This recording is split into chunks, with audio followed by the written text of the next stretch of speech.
Құрметті әріптестер, сәлеметсіздер ме? Менің есімім Санжар. Біз сіздерге бүгін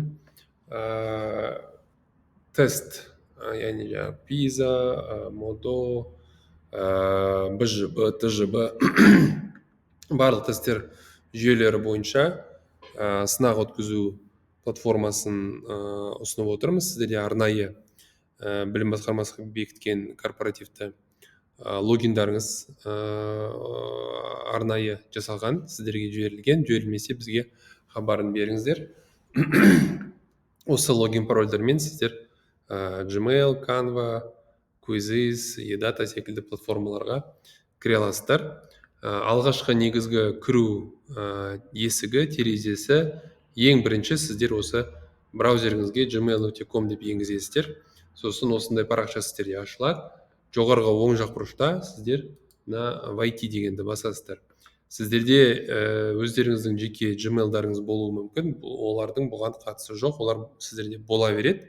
Бірақ сіздер толыққанды қолжетімділік доступ алу үшін жерге сменить аккаунт деп жаңа аккаунтты енгізесіздер. Яғни біз берген корпоративті аккаунт логин және құпия сөз. Сосын мысалы менде ол енгізіліп тұр. Мен соны таңдаймын.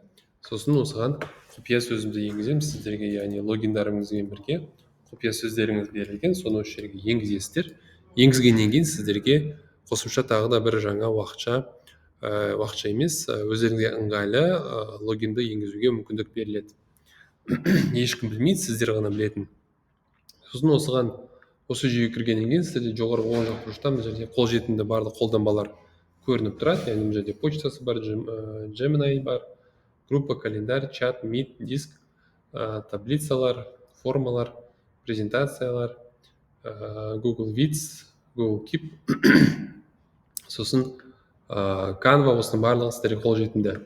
Енді тест тапсыру үшін сіздер жаңа қойындыда, жаңа вкладканың ішінде quizzes.com деп енгізесіздер. Осы quizzes.com-ға кіргеннен кейін мына жерде жоғарғы оң жақ бұрышта сіздерде кіру деген болады. Сіздерге тіркелу керек емес, сіздерде уже аккаунттарыңыз бар. Егер аккаунттарыңызды алмасаңыздар, онда бізге хабарласыңыздар. Хабарласу үшін бізде мына жерде телефон номерлер, WhatsApp-пен хабарласуға болады, немесе хабарласып звондасаңыздар да болады, емейлға жазсаңыздар да болады.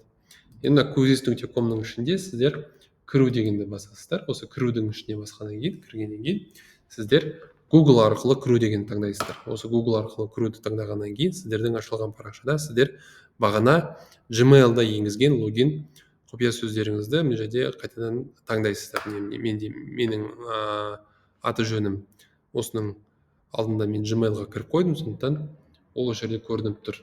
Енді мына басты парақшада мен ең ортасында мына жерде бүгін не үйретесіз дейді. Яғни бұл сіздер мұғалім, зауч ретінде осы жерде қандай сабақ үйреткілеріңіз келеді, соларды мысалы мына жерде INT ма, IELTS па, TIMSS па, PISA ма, соны енгізіп, әртүрлі тақырыптар болуы мүмкін, математика бойынша, қазақ тілі бойынша, ағылшын тілі бойынша, соны осы жерге енгізіп іздесеңіздер болады. Сосын бұл жердегі жасауға болатын, жасау дегенді бассаңыздар, бұның ішінде бағалау, яғни бұл әртүрлі тест түрлері,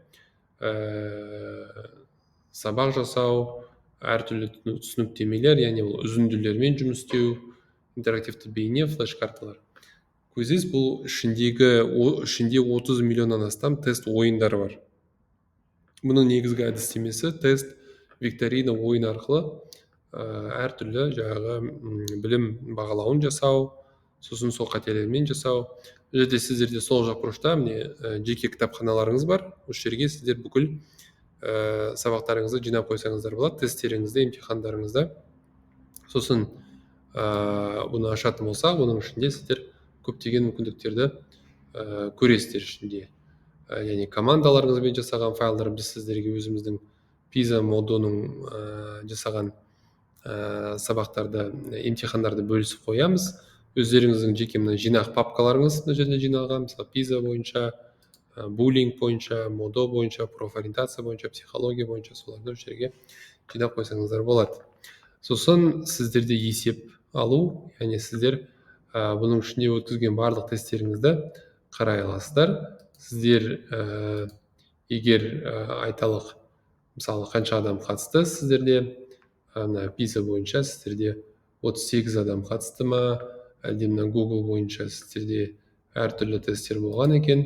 Соның кез келген ашатын болсаңыздар, онда сіздерге егжей-тегжейлі мына жерде әрбір оқушы бойынша берілген жауаптардың барлығы осында көрініп тұрады. Иә, қанша дұрыс жауап берді, қанша қате жасады. Сосын кез келген оқушының үстіне басып сіздер қатемен жұмыс жасай аласыздар. Бұны оқушының өзіне бере аласыздар, сыныпта талдау жасай аласыздар, ата-аналарына жібере аласыздар. Яғни сіздер толыққанды осы берілген өткізілген тесттер бойынша қатемен жұмыс жасап, оларды үнемі сіздерге бұл қолжетімді болып тұрады. Бұл бойынша сіздерге бөлек тағы да қосымша видео жасап береміз. Басқа да сабақтар осының ішінде қолжетімді. Егер сіздердің сыныптарыңызда ерекше арнайы мүмкіндіктерді қажет ететін балалар болса, онда оларға да сіздер бұл жерде көптеген мүмкіндіктерді қосып бере аласыздар. Яғни дауыстап оқу, сұрақтарға арналған қосымша уақыт беру. Бүгін кейбір оқушылар ұзағырақ қабылдайды ақпаратты. Сосын сіздер мүмкін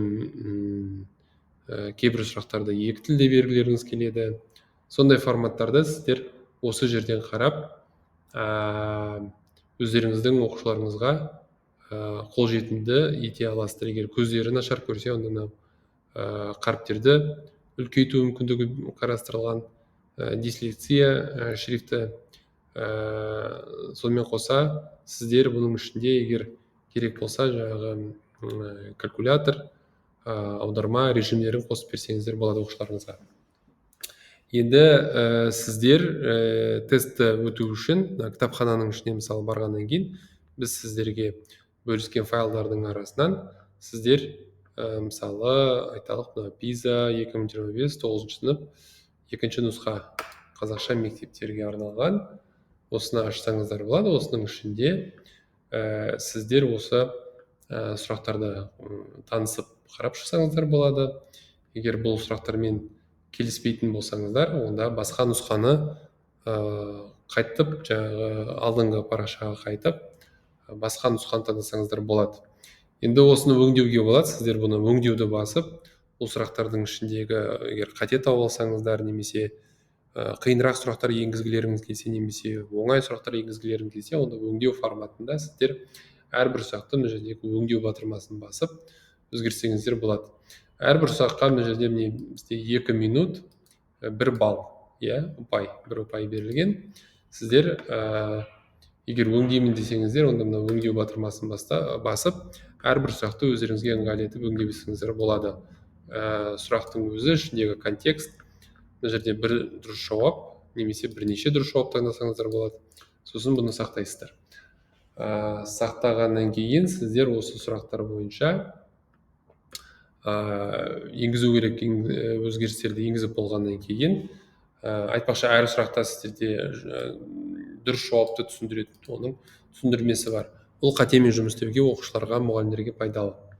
Енді барлық сұрақтарды мына жерде 59 сұрақ қарап шықтыңыздар. Сіздер осыны енді емтихан ретінде жібергілеріңіз келген кезде сіздер жариялау дегенді басасыздар. Жариялағаннан кейін, яғни бұл сақталады. Енді бұл сақталып біткеннен кейін сіздер бұны емтиханды бастауды басасыздар да. Бұл жердегі тест режимдерін таңдасаңыздар, бұл жерде қатал тест режимі бар, яғни бұл жерде сіздер тек қана бір талпыныс бере аласыздар. Бейімделген сұрақтар банкін өшіресіздер. Яғни егер оқушы жауап бере алмаса, онда болды, оған қосымша мүмкіндік берілмейді. Фокус режимі міне қосылған. Сіздер таймерді міне қосасыздар, яғни уақыт шектеулігін қосып қоясыздар. Фокус режимі кезінде оқушылар басқа браузерді аша алмайды, басқа парақшаларды аша алмайды, тек қана осы жерде ғана жұмыс істейді. Егер басқа браузер, басқа қойындыны ашатын болса, сіздерге бірден хабарлама келеді. Енді сіздер осыны емтиханды бастау үшін сіздер мына бастау деген батырмасын басасыздар. Осы бастау батырмасын басқаннан кейін сіздерде арнайы мына жерде сынақ таймерін орнату, сынақ таймерін орнатасыздар. Мысалы, әдетте осы пизаның өзіне 2 сағат уақыт беріледі. 2 сағатты таңдасаңыздар болады, немесе басқа да өздеріңізге ыңғайлы уақыт өлшемін таңдап енгізсеңіздер болады. Сосын осыған сәйкес сіздер бұл жерде оқушыларыңызға мына сілтемені жібересіздер, join myquiz.com дегенді. Сосын осы сілтеме бойынша оқушыларыңыз сіздерде мына интернет ажыратылса бірден сіздерге сигнал береді. Мына кодты енгізу керек. Міндетті түрде сіздер осыны бөліссеңіздер болады. Бөлісу батырмасын бастап мына сілтемені көшіру дегенді таңдайсыздар. Сосын мына кодпен бірге жібересіздер. Қосылған оқушылардың барлығы мына жерде қатысушылардың қосылуы күтілуде дейді. Қосылғандардың барлығын сіз осы жерден қарап отырасыздар, бақылап, кімде қандай статус болып жатқандығын осы жерден көріп отырасыздар. Интернет өшіп жатса, онда осылай сіздерде жаңағы парақшаңыз жаңартылып отырады. Егер қосымша сұрақтарыңыз болса, онда сіздер бізге хабарласа аласыздар. Мына телефондар бойынша 8747-755-98-98 немесе 8776-519-77-17. Мына жердегі оқушылардың барлығы қатысып болғаннан кейін, мысалы сізде 40 оқушы ма, 20 оқушы ма, 10 оқушы ма, сіздер мына бастау дегенді басасыздар да, емтихандарыңыз басталып кетеді. Жақсы ма? Все, енді сұрақтарыңыз болса, онда бізге хабарласып нақты ақпаратты алсаңыздар болады. Жақсы, рахмет, сізге сәт, сау болыңыздар.